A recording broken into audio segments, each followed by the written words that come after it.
kusangana zvekare kwatiri kuita paKulian TV mhuri yeZimbabwe. Ndadzoka zvekare ndine maupdates, nyaya dzakawanda dziri kuitika munyika yekwedu. Kana uchangosvika pana pari first time yako, chatiwo chikumbiro kuti ugare wajoina this amazing family, tinyatso builder movement yakati simbei handiti. But usazokanganwa kulike this video. Nyaya iri panapa yandinayo nhasi yakamira kadai so. The High Court has dismissed an application by Mary Mbaiwa seeking a permanent stay of criminal proceedings in an attempted murder case involving Vice President Constantino Chiwenga. Justice Jacob Manzunzu ruled against Mbaiwa after finding no merit in the arguments she raised in a bid to overturn an earlier ruling by Harare Regional Magistrate Feresi Chakanyuka. Ndo mamirira akaita nyaya panapa zvakaoma.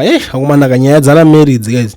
Inyaya yekuti pese pandinonzozitaura ndinowanzoita emotional. But panguva yatiri zveso handimuzwa pane hondo iripo mbichana zvokuti I'm sure kuti inogona kuzongosorovheka zvayo nyaya iyoyi mai manje. But chakuitika kwana vakuda kutanga kuda kuidzosa paspotlight inyaya yekuti nechitoshandiswa futi zvine politics mukati yakutoitirwa zvimwe zvematongerwo enyika, because obviously vanenge achinzi the way you're kutreata mukadzi wako is right, like makazonzwa mutsvango pepa akalika in that conversation yaitaura achifonerwa nawakomana vamwe aifonerwa nawo vakomana venhau venyuza achitaura zvakasiyana siyana pamusoro penenge achiti iwe uchitreata nhirikini wako zvakadaro to-expecta kuti chii pakadaro ipapo mazvona. Saka kuna kuti itori rimwe skiri rakatoonekwa kuti rinokwanisa kunge richishandiswa, but inyaya yekuti at the end of the day dzinonetsa kupindira nyaya dzevaviri, nyaya dzevanhu vekumbobvisana zvavo hembe vachipinda vese mumagumbezi vasina hembe vese dzinonetsa kuda kutunyatsodzvinzwisisa. Nyaya dzevanhu kuti vanenge vakaita vana vese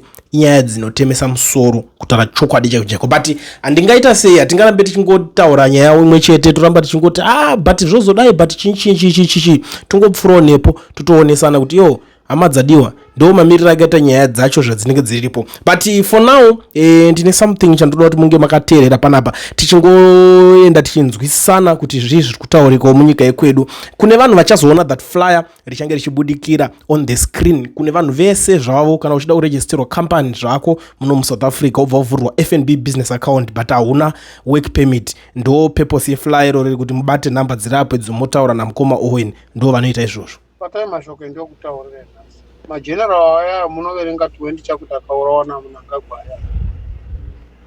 Vakanga vari against Mnangagwa patime ya Mugabe. Ende ndo vaitumwa ndo vaita zvese. Saka Mnangagwa paakadzoka kuzoita against iwo. Ende havana zvavakamuita. Nhasi vari kupi? Same nezviri kuitwa izvozvo. Mageneral ose ari kusvairirwa kuna Chiwenga uko. Chiwenga achipinda panyanga unongoita the same.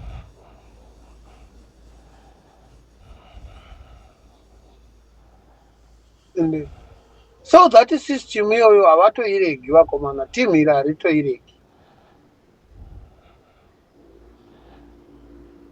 System iyoyo havatoiregi. Kuti vairege system iyoyo panenge patova new political party iri kurula Zimbabwe. New political party isiri ZANU-PF. And how can remove ZANU-PF? Only Germany, Iran, South Korea, Russia, China, nyika idzodzo. And most of those countries, they are friends of them. Nonsense.